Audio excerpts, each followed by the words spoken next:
Hello नमस्कार प्यारे साथियों, कैसे हो आप लोग। मैं आशा करता हूं कि सभी साथी बहुत अच्छे होंगे और आपकी पढ़ाई भी बहुत ही अच्छी चल रही होगी। तो बच्चा पार्टी, आज का ये क्लास आपके लिए बहुत ज़्यादा इम्पोर्टेंट है, क्योंकि आज के क्लास में हम लोग पढ़ने वाले हैं 12th क्लास के बायोलॉजी का 70 मोस्ट इम्पोर्टेंट ऑब्जेक्टिव क्वेश्चन। और साथियों, ये सभी ऐसे प्रश्न हैं जहां से आपके एग्जाम में सबसे ज़्यादा प्रश्न पूछे जाते हैं।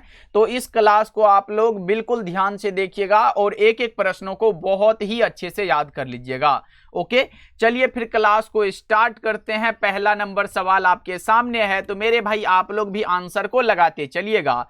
लास्ट में बताइएगा इस 70 ऑब्जेक्टिव में आपका कितना सही हुआ है। देखिए पहला नंबर सवाल है, निम्न में से कौन उभयलिंगी प्राणी है। यहां पे पूछा जा रहा है कि उभयलिंगी प्राणी यानी कि ऐसे प्राणी जिनमें नर और मादा दोनों प्रकार के सेक्सुअल पार्ट्स एक ही शरीर में पाए जाते हैं, उसे हम लोग उभयलिंगी प्राणी कहते हैं। तो यहां पे केंचुआ हो गया, जोंक हो गया, ये सभी होता है। तो सही जवाब आपका डी हो जाएगा। ओके, चलो आगे बढ़ते हैं। दूसरा नंबर सवाल आपके सामने आ चुका है, कंद किसका रूपांतरण है, बता के चलो आप लोग। कंद किसका रूपांतरण है, तो ये जड़ का है। सही जवाब आपका ऑप्शन नंबर सी हो जाएगा। एक एक प्रश्नों को हमारे साथ याद करते हुए चलो, याद हो जाएगा। देखो यहां पे प्रश्न है, जम्यूल निर्माण किस में होता है, बताओ जल्दी से। जम्यूल निर्माण जो होता है वो किस में होता है भाई, वो होता है स्पंज में। किस में होता है बच्चा पार्टी, स्पंज में होता है। सही जवाब आपका डी हो जाएगा। चलो अगला नंबर सवाल का जवाब बताओ। यहां पे इनमें कौन नर युग्मक से संयोजन कर भ्रूणपोष बनाता है। नर युग्मक से संयोजन कर भ्रूणपोष कौन बनाएगा भाई, वो बनाता है द्वितीयक केंद्रक। ऑप्शन नंबर डी आपका बिल्कुल करेक्ट हो जाएगा। चलो आगे बढ़ते हैं अगला नंबर सवाल। और उससे पहले बच्चा पार्टी आपके लिए एक इंपॉर्टेंट बात है, अगर आप हमसे पढ़ना चाहते हो, हमारे द्वारा तैयार सभी सब्जेक्ट के इंपॉर्टेंट क्वेश्चन का नोट्स पढ़ना चाहते हो, वो हमारी गारंटी होगी एग्जाम में आने की। बस आप लोग पढ़ लेना और इसका चार्ज मात्र आपको 199 देना है, जिसमें कि आपको सभी सब्जेक्ट का ऑब्जेक्टिव, सब्जेक्टिव, शॉर्ट, लॉन्ग सभी क्वेश्चन मिल जाएगा। और उतना ही प्रश्न पढ़ना है जितना से एग्जाम में लड़ जाएगा। बहुत कम क्वेश्चन दिया जाएगा। इस नंबर पे आप लोग कांटेक्ट कर सकते हो 7070 82 1685 नंबर पे, चाहे आप हिंदी मीडियम से हो या फिर इंग्लिश मीडियम से हो, ये दोनों के लिए तैयार है। तो मेरे भाई एक बार जरूर पढ़ लीजिएगा, चाहे आप कहीं भी कोचिंग पढ़ते हो, ऑनलाइन क्लास लिए हो, लेकिन इस नोट्स को एक बार जरूर पढ़िएगा। आपको अंतर जो है पता चल जाएगा। अपने आसान भाषा में लिखा गया है। तो मैं उम्मीद करूंगा इसे आप लोग जितने साथी ले लिए हो पढ़ रहे होगे, और जितने साथी नहीं लिए हो तो इस नंबर पे आप लोग कांटेक्ट करके जल्दी से जल्दी परचेज कर लीजिएगा, क्योंकि बाद में लेट हो जाएगा। अभी से पढ़ना स्टार्ट करना है आपको। देखो यहाँ पे निम्नांकित में से कौन जलीय जंगली घास है। जलीय जंगली घास है, जलकुंभी के बारे में जानते हो, ऑप्शन नंबर सी हो जाएगा, जो कि 8 माह में 65,000 से अधिक पौधे उत्पन्न करते हैं। सही जवाब सी होगा। इसे बंगाल का आतंक भी कहा जाता है। चलो आगे बढ़ते हैं। अगला नंबर सवाल है, निम्नांकित में से किस पौधे में स्वपरागन यानी कि बच्चों सेल्फ पॉलिनेशन किस में होता है। सेल्फ पॉलिनेशन द्विलिंगी में होता है। बी ऑप्शन करेक्ट हो जाएगा 6 का। चलो 7 नंबर सवाल का जवाब बताओ। यहां पे प्रश्न पूछा जा रहा है आपसे कि निम्नलिखित में से किस पौधे के प्रजातियों में बीज का उत्पादन असंग जनन के द्वारा होता है। असंग जनन के द्वारा वो स्ट्रेसिया एवं घास में होता है। 7 का ए हो जाएगा। चलो अगला बता के चलो। 8 नंबर सवाल है, भ्रूणपोष क्या है मेरे भाई, भ्रूणपोष बता के चलो। भ्रूणपोष क्या होता है, त्रिगुणित होता है, ट्रिप्लॉइड होता है। सी ऑप्शन हमारा करेक्ट हो जाएगा। चलो आगे बढ़ते हैं। अगला प्रश्न का जवाब बताओ, निम्न में से किसमें जल के द्वारा परागन होता है। जल परागन भैया बता के चलो। जल के द्वारा परागन हाइड्रिला में होता है क्या, बिल्कुल भैया। ऑप्शन नंबर सी बिल्कुल करेक्ट होगा। 9 का सी ऑप्शन आपका करेक्ट हो जाएगा। चलो आगे बढ़ते हैं। अगला बताओ यहां पे इनमें से किसका पुष्पासन खाया जाता है। पुष्पासन किसका खाया जाएगा मेरे भाई, तो सेब का खाया जाता है ना। यहाँ पे 10 का बी हो जाएगा। चलो आगे बढ़ते हैं। अगला बता के चलना प्रश्न है, गेहूं में परागन किसके द्वारा होता है। गेहूं में परागन बता के चलो जल्दी से। गेहूं में परागन वायु के द्वारा होता है। 11 नंबर सवाल का जवाब ए हो जाएगा। चलो अगला बताओ। यहां पे प्रश्न है, अनुवांशिक कूट में कितने कूट होते हैं। अनुवांशिक कूट में बताओ कितने कूट होते हैं। ये 64 कूट होते हैं, लेकिन इसके लिए शब्द 3 होते हैं, ध्यान रखिएगा आप लोग। चलो आगे बढ़ते हैं। अगला प्रश्न है जिबरेलिन क्या है एक प्रकार का, बताओ जिबरेलिन क्या है, 13 का बताओ। जिबरेलिन एक प्रकार का हार्मोन है, ऑप्शन नंबर ए करेक्ट हो जाएगा। अगला बताओ, यहां पे प्रश्न आ चुका है जनक समान जीव प्राप्त हो सकता है, यानी कि पेरेंट्स के समान जीव किससे प्राप्त हो सकता है, तो विखंडन से। ऑप्शन नंबर डी करेक्ट हो जाएगा। और विखंडन अलैंगिक जनन की एक विधि है मेरे भाई। चलो अगला प्रश्न बता के चलो, शुक्राणु का संचलन किनके द्वारा होता है, शुक्राणुओं का संचलन बता के चलना है। 15 का बताओ जल्दी से, पूंछ के द्वारा होता है। 15 का डी करेक्ट हो जाएगा। चलो 16 का बताओ, यहां पे प्रश्न आ चुका है। और मेरे भाई जल्दी जल्दी से एक बार क्लास को सभी साथी लाइक कर दो, क्योंकि आप लोग लास्ट में करने के चक्कर में लाइक करना भूल जाते हो। और एक बार सब्सक्राइब करके ऑल नोटिफिकेशन पे सेट कर लीजिएगा। डेली क्लास का टाइम शाम के 7 बजे और शाम के 8 बजे है इसी चैनल पे। चलो बताओ यहाँ पे, जब नर आकृति में मादा से भिन्न होता है तो ये क्या कहलाता है, यौन द्विरूपता कहलाता है। बी ऑप्शन आपका करेक्ट हो जाएगा। 16 का बी लगा दो। चलो आगे बढ़ते हैं। पूरे 70 क्वेश्चन को कवर करना है मेरे भाई। देखो हीमोकोरियल अपरा निम्नलिखित में किस में पाया जाता है, हीमोकोरियल अपरा जो पाया जाता है वो पाया जाता है मानव में। सी ऑप्शन करेक्ट हो जाएगा। अगला प्रश्न बताओ, यहाँ पे प्रश्न है कि निम्नलिखित में से कौन गर्भाशय के स्तर में प्रत्यारोपित होता है, बता दो जल्दी से। गर्भाशय के स्तर में प्रत्यारोपित होता है ब्लास्टोसिस्ट। ऑप्शन नंबर डी आपका सही जवाब है। नेक्स्ट बताओ यहाँ पे। अगला प्रश्न आ चुका है, निम्नलिखित में से कौन अंतः गर्भाशयी युक्ति हार्मोन मोचक है, अंतः गर्भाशयी युक्ति है जो हार्मोन मोचक है, बताओ जल्दी से। क्या हो जाएगा, LNG-20। ऑप्शन नंबर बी आपका बिल्कुल करेक्ट हो जाएगा। चलो अगला बताओ यहाँ पे। अगला प्रश्न है 2001 की जनगणना के अनुसार भारत की जनसंख्या वृद्धि दर क्या है, भारत की जनसंख्या वृद्धि दर लगभग 2% है। सी ऑप्शन हमारा करेक्ट हो जाएगा। अगला बताओ, यहाँ पे प्रश्न है जनसंख्या का अध्ययन क्या कहलाता है भाई, जनसंख्या का अध्ययन कहलाता है डेमोग्राफी। ऑप्शन डी हो जाएगा। अच्छा, विश्व जनसंख्या दिवस कब मनाते हैं, 11 जुलाई को हम लोग विश्व जनसंख्या दिवस मनाते हैं। चलो अगला बता के चलो, यहाँ पे प्रश्न आ चुका है, सीधे शुक्राणु को अंडाणु से सम्मिलित करने की क्रिया को क्या कहते हैं, सीधे शुक्राणु को अंडाणु से सम्मिलित करने की क्रिया को हम क्या कहते हैं। 22 नंबर सवाल। अंतः कोशिकीय शुक्राणु निक्षेपण कहा जाता है। बी ऑप्शन बिल्कुल करेक्ट हो जाएगा। चलो आगे बढ़ते हैं। अगला प्रश्न है, मेंडल के सिद्धांत को दोहराने वाले वैज्ञानिक कौन थे, मेंडल के सिद्धांत को दोहराने वाले वैज्ञानिक का नाम बताओ, तो वो थे ह्यूगो डिवरीज और कोरेंस एवं सेरमॉक। ऑप्शन सी हो जाएगा। चलो अगला बताओ यहाँ पे बच्चा पार्टी। प्रश्न है, युग्मन एवं विकर्षण के सिद्धांत को किसने प्रतिपादित किया, युग्मन एवं विकर्षण के सिद्धांत को प्रतिपादित किया यहाँ पे किसने, बताओ जल्दी से। 24 का किसने किया, बेटसन और पनेट ने। ऑप्शन नंबर बी आपका बिल्कुल करेक्ट हो जाएगा। याद रखिएगा, इंपॉर्टेंट प्रश्न है ये। चलो आगे बढ़े क्या, अगला बताओ यहाँ पे।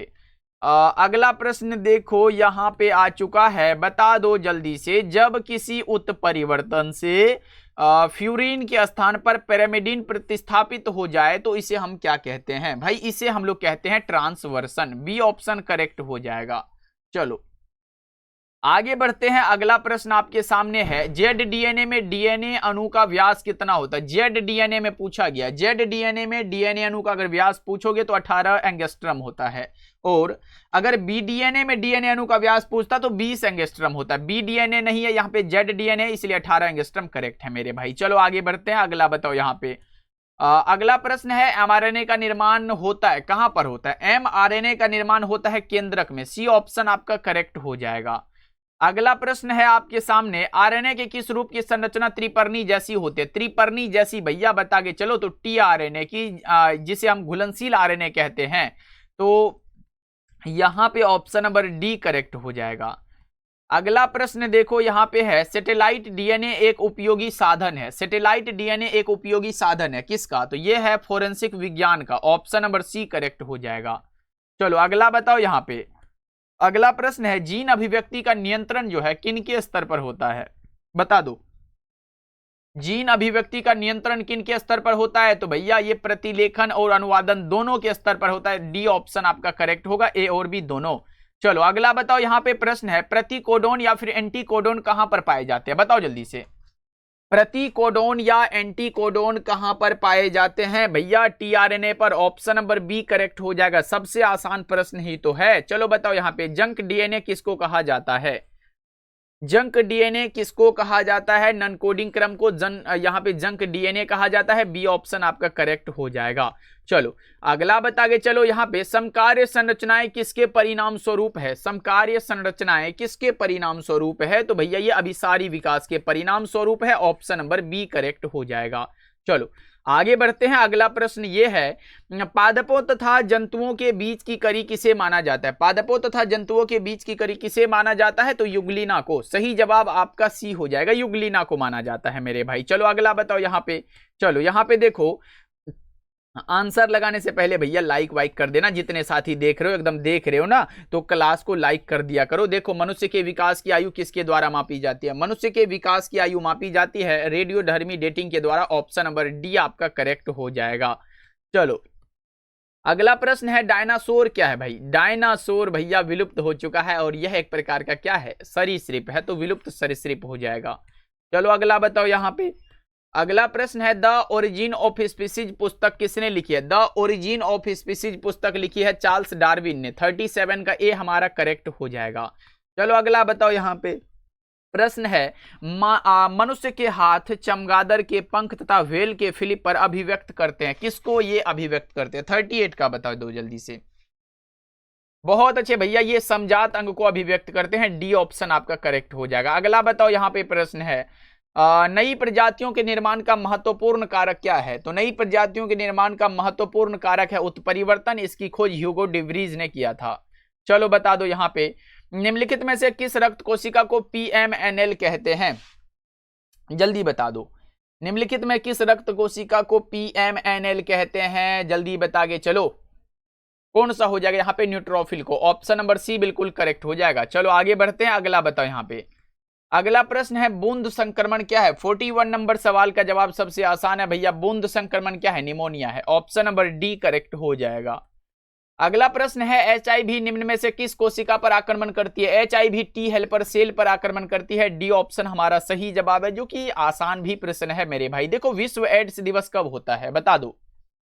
विश्व एड्स दिवस हम लोग 1 दिसंबर को मनाते हैं। इसी जगह अगर आपसे पूछेगा विश्व कैंसर दिवस कब मनाते हैं, बताओ एक बार। विश्व कैंसर दिवस कब मनाते हैं? तो भैया विश्व कैंसर दिवस हम लोग मनाते हैं कब, ये बता दो। 4 फरवरी को मनाते हैं। कब मनाते हैं भैया जी? 4 फरवरी को मनाते हैं। राष्ट्रीय विज्ञान दिवस कमेंट करके बताइएगा। चलो आगे बढ़ते हैं। अगला प्रश्न है, विडाल परीक्षण ज्ञात करने के लिए कौन होता है? विडाल परीक्षण typhoid. Option number B correct हो जाएगा। नेक्स्ट बताओ यहाँ पे। प्रश्न है यहाँ पे, सिस्टोसोमा का मध्य पोषक कौन सा है? सिस्टोसोमा का मध्य पोषक बता दो 45 का। क्या बताए हो मेरे भाई? घोंघा होता है। चलो आगे बढ़ते हैं। अगला प्रश्न का जवाब बताओ, हड्डी तोड़ बुखार का वेक्टर क्या है? बताओ, हड्डी तोड़ बुखार का वेक्टर मेरे प्यारे से साथी बता के चलिएगा।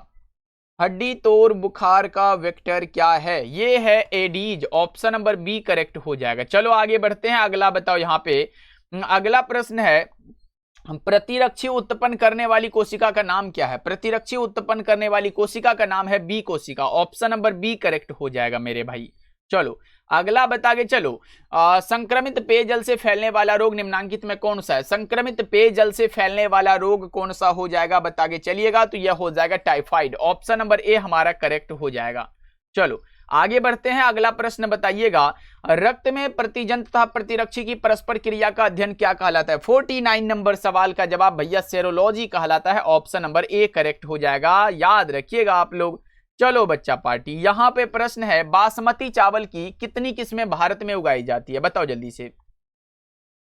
बासमती चावल की कितनी किस्में भारत में उगाई जाती है? 50 नंबर सवाल का जवाब बता रहे भाई 27, तो ऑप्शन नंबर सी लगा दो। चलो आगे बढ़ते हैं। अगला प्रश्न है यहाँ पे, पादप कोशिका से संपूर्ण पौधा बनाने की क्षमता को क्या कहते हैं? पादप कोशिका से संपूर्ण पौधा बनाने की क्षमता को मेरे प्यारे से भाई कहते हैं पूर्ण सशक्तता। ऑप्शन सी हो जाएगा। चलो अगला प्रश्न है, मिट्टी को उपजाऊ बनाने में सहायक कौन है? मिट्टी को उपजाऊ बनाने में सहायक है जैविक खाद, और जैविक खाद का मुख्य स्रोत क्या है? बताओ, जीवाणु है। चलो आगे बढ़ते हैं। अगला बताओ यहाँ पे। अगला प्रश्न है, फ्लेवर सेवर क्या है? ये भी आसान प्रश्न है कि फ्लेवर सेवर क्या है? तो परजीवी टमाटर है। फ्लेवर सेवर क्या है? परजीवी टमाटर है। चलो आगे बढ़ते हैं। यहाँ पे है, निम्नांकित में किसकी आनुवांशिक विविधता भारत में अत्यधिक है? बताओ जल्दी से। किसकी आनुवांशिक विविधता भारत में अधिक है? तो आम की। ऑप्शन नंबर डी हमारा करेक्ट हो जाएगा। अगला बताना, यहाँ पे प्रश्न है पूसा शुभ्रा एक किस्म है, किसका? पूसा शुभ्रा किसकी एक किस्म है? तो ये है फूलगोभी का। ऑप्शन नंबर बी हमारा राइट हो जाएगा। चलो अगला बताओ, यहाँ पे मेमोरी कोशिका का निर्माण किनसे होता है? मेमोरी कोशिका का निर्माण बताओ जल्दी से। तो ये होता है यहाँ पे लिम्फोसाइट से। लिम्फोसाइट दो प्रकार के, एक टी लिम्फोसाइट, दूसरा कौन सा? बी लिम्फोसाइट होता है। दोनों की अस्थि मज्जा में उत्पन्न होता है। चलो अगला बताओ, यहाँ पे प्रश्न है ब्रिवरी का संबंध किससे है? तो ब्रिवरी का संबंध सैक्रोमाइसिस से है। ऑप्शन नंबर ए करेक्ट होगा 57 का।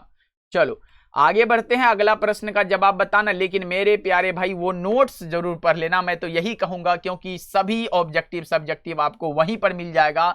ये सारा नोट्स आपको व्हाट्सएप पे मिलेगा और आप इसे प्रिंट आउट करवा लो या खुद से लिख के एकदम पढ़ लेना, एग्जाम में उसके बाहर नहीं आएगा। देखो यहाँ पे प्रश्न है पॉलीमरेज श्रृंखला विक्रिया के लिए आवश्यक एंजाइम कौन सा है? पॉलीमरेज श्रृंखला विक्रिया के लिए आवश्यक enzyme Taq polymerase. Option number D correct हो जाएगा। चलो आगे बढ़ते हैं, अगला बताओ, यहाँ पे विभिन्नताएं अर्धसूत्री विभाजन के दौरान उजागर करती है। क्या उजागर करती है? तो ये उजागर करती है विनिमय के कारण। भैया ऑप्शन नंबर ए लगा दो। चलो 60 का बताओ, यहाँ पे 60 नंबर सवाल है सोमाक्लोन विविधता किनके द्वारा प्राप्त की जाती है? सोमाक्लोन विविधता मेरे प्यारे भाई किसके द्वारा प्राप्त की जाती है? तो उत्तक संवर्धन के द्वारा। 60 का ए करेक्ट हो जाएगा।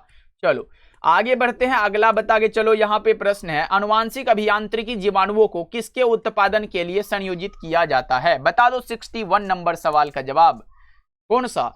इंसुलिन होता है, आपने पढ़ा होगा, मानव इंसुलिन। चलो आगे बढ़ते हैं, अगला बता के चलना। यहाँ पे प्रश्न है ट्रांसजेनिक सुनहरे धान में किस विटामिन की प्रचुर मात्रा पाई जाती है? ट्रांसजेनिक या सुनहरे धान में किस विटामिन की प्रचुर मात्रा पाई जाती है? तो आप बता के चल रहे हो भैया वो विटामिन ए होता है। 62 का यहाँ पे ए लगा के चलिएगा। चलो आगे बढ़ते हैं, बताओ यहाँ पे जनसंख्या अधिक होने से क्या हो जाएगा? सबको पता है भैया, आय में कमी हो जाएगा, जमीन में भी कमी हो जाएगा, खनिज पदार्थ की कमी हो जाएगा, ये सभी सही है। चलो आगे बढ़ते हैं, टिड्डा क्या है? एक प्रकार का टिड्डा बताओ क्या है? टिड्डा क्या है? ये प्राथमिक उपभोक्ता है। बी ऑप्शन बिल्कुल करेक्ट है, याद रखिएगा। चलो बताओ यहाँ पे पारिस्थितिक तंत्र शब्द के उपयोग का श्रेय किसे दिया जाता है? पारिस्थितिक तंत्र शब्द के उपयोग का श्रेय दिया जाता है यहाँ पे टेंसली को। ऑप्शन नंबर सी करेक्ट हो जाएगा आपका। चलो आगे बढ़ते हैं, अगला बताओ यहाँ पे। अगला प्रश्न ये है कि मानस अभ्यारण्य कहां पर अवस्थित है? मानस अभ्यारण्य बताओ, मानस अभ्यारण्य कहां अवस्थित है? मानस अभ्यारण्य है असम में, सबको पता है। चलो आगे बढ़ते हैं, अगला बताओ यहाँ पे। अगला प्रश्न क्या है भारत का राष्ट्रीय पक्षी क्या है? तो आप कहोगे भैया मोर है, एकदम मोर लगा दो। मोर कहाँ है भाई? मोर कहाँ है बता दो जल्दी से। भैया इसका वैज्ञानिक नाम पेवोक्रिस्टेटस है। ऑप्शन नंबर ए करेक्ट हो जाएगा। चलो आगे बढ़ते हैं, अगला बता के चलो दुधवा नेशनल पार्क कहां पर है? बताओ दुधवा नेशनल पार्क कहां पर है? उत्तर प्रदेश में, यूपी में मेरे भाई। चलो आगे बढ़ते हैं, अगला बता के चलो। यहाँ पे प्रश्न है फोटोकेमिकल स्मोग में हमेशा रहता है भैया ओजोन। कौन सा ओजोन? अब बता दो ओजोन कौन है? तो O3 ओजोन होता है। चलो आगे बढ़ते हैं, अगला बता के चलो। यहाँ पे अम्लीय वर्षा किस प्रकार के प्रदूषण के अंतर्गत आता है? अम्लीय वर्षा किस प्रकार के प्रदूषण के अंतर्गत आता है? तो वो वायु प्रदूषण में आता है। ऑप्शन नंबर बी करेक्ट हो जाएगा। ओके चलो ऐसे आपने पढ़ा होगा SO2 और यहाँ पे NO2 वर्षा के साथ जो मिलकर भैया अम्लीय वर्षा बनाती है ना, आपको पता होगा SO होता है और NO। चलो अब बता दो भाई क्लास कैसा लगा? सभी साथी कमेंट करके बताइएगा और सभी बताइएगा 70 में आपका कितना करेक्ट हुआ, स्कोर जरूर बताइएगा। और मेरे प्यारे भाई एक बार क्लास को लाइक भी कर लीजिएगा। डेली क्लास का टाइम शाम के 7 बजे और शाम के 8 बजे है, ज्वाइन कर लीजिएगा। मिलते हैं फिर अगले क्लास में।